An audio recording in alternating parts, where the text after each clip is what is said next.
trailer load of gear is all ready to be loaded into the drop net. That includes our food, bits and pieces for the island, and all our clothes and bedding.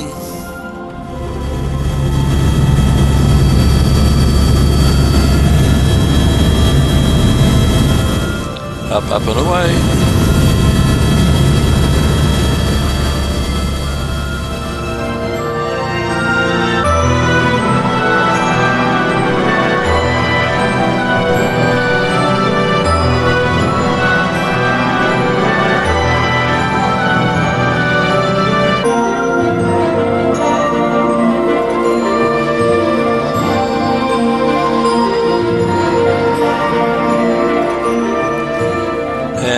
There's our destination, Tasman Island, on the horizon.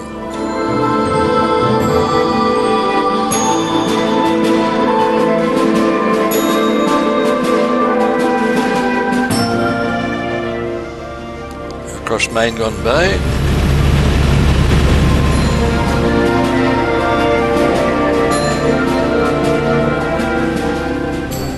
The highest sea cliffs in Australia, rising to over 1,000 feet.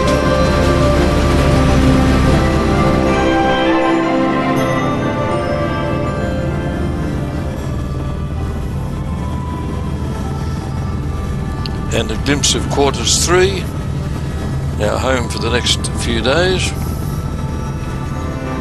and the lighthouse itself.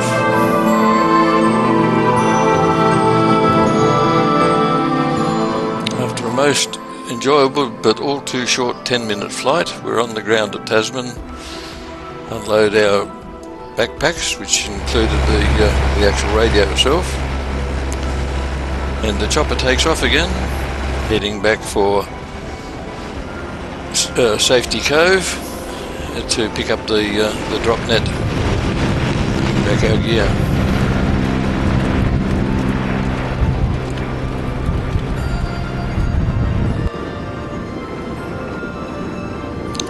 And here it comes, right on our doorstep.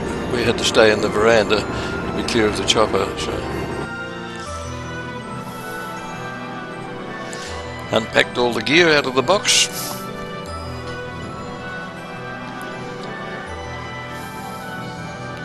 Over to the lighthouse, which had been opened for us by the AMSA representative that came out with us.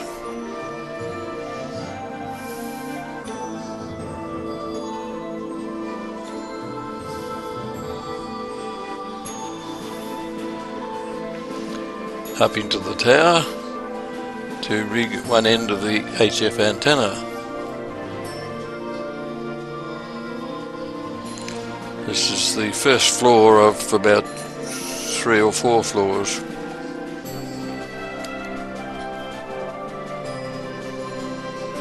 And there you can see the HF antenna, sort of, and the VHF J-pole hanging on the tank stand.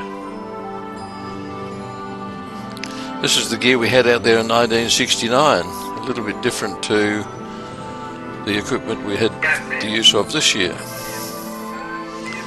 There's the IC 7000 and VK7BYL.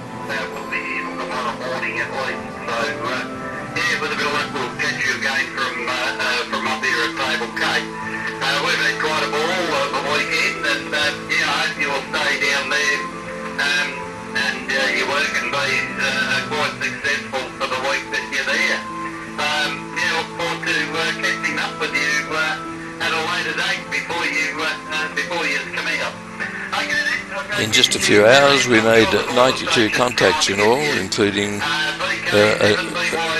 one station in America and another one in Spain, and a couple of ZLs, both of whom were lighthouse stations, giving us a total of 20 lighthouses, including the old lightship, the Cape Don.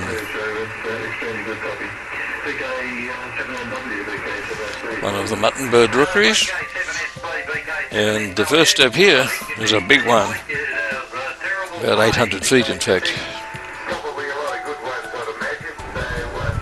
You see clouds sitting on the top of Bishop and Clark on Maria Island way up there.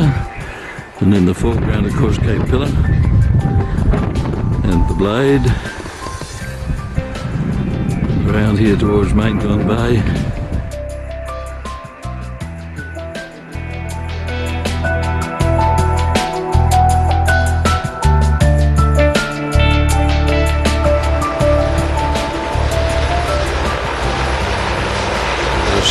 Visitor.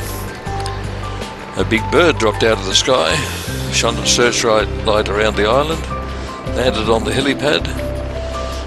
A man in red came up and spoke to us and said, "G'day." We wondered who was here. And then they climbed back in their machine and slowly rose into the sky.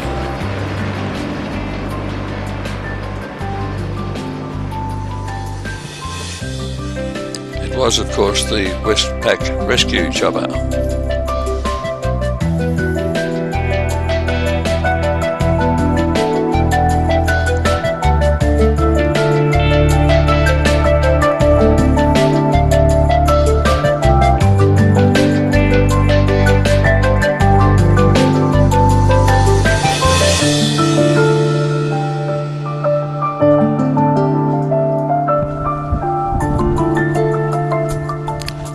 Bright as it used to be when it was Kero, but I guess it's bright enough.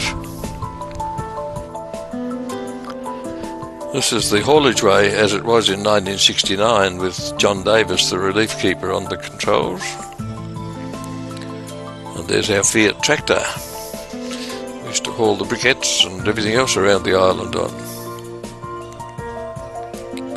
Now the tractor looks like this.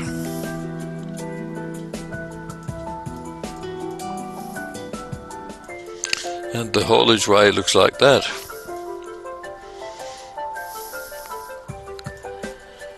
And the winch, for some reason or other, has been carted way up the track, minus its engine. The radio gear, a pair of AWA something or others, AM transceivers that we had in '69, and that's all that's left of the radio shed now. They weren't pulled down, they all fell down. It's just been neatly stacked. We were serviced in those days by big ships, the Cape Pillar, little ships, Sea Hound, and nowadays by chopper, so that's a bit different as well.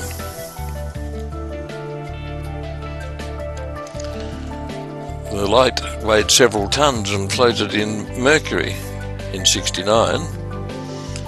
It was a huge thing. We used to have to hang the curtains every morning and pull them down at night, climb up inside it to light it, burning kerosene, as it burnt the kerosene. Now it's all electric, 35 watts of quartz halogen. It used to be rotated by weights hanging down the tower in that tube. There's the weight nowadays. That worked through a clockwork mechanism. Now it's powered by a bunch of batteries, a heap of electronics, and 10 solar panels, and it's fully automatic. Now we bid farewell to the island and head home again after a very busy but most enjoyable week.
Crescent Bay.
The remarkable cave.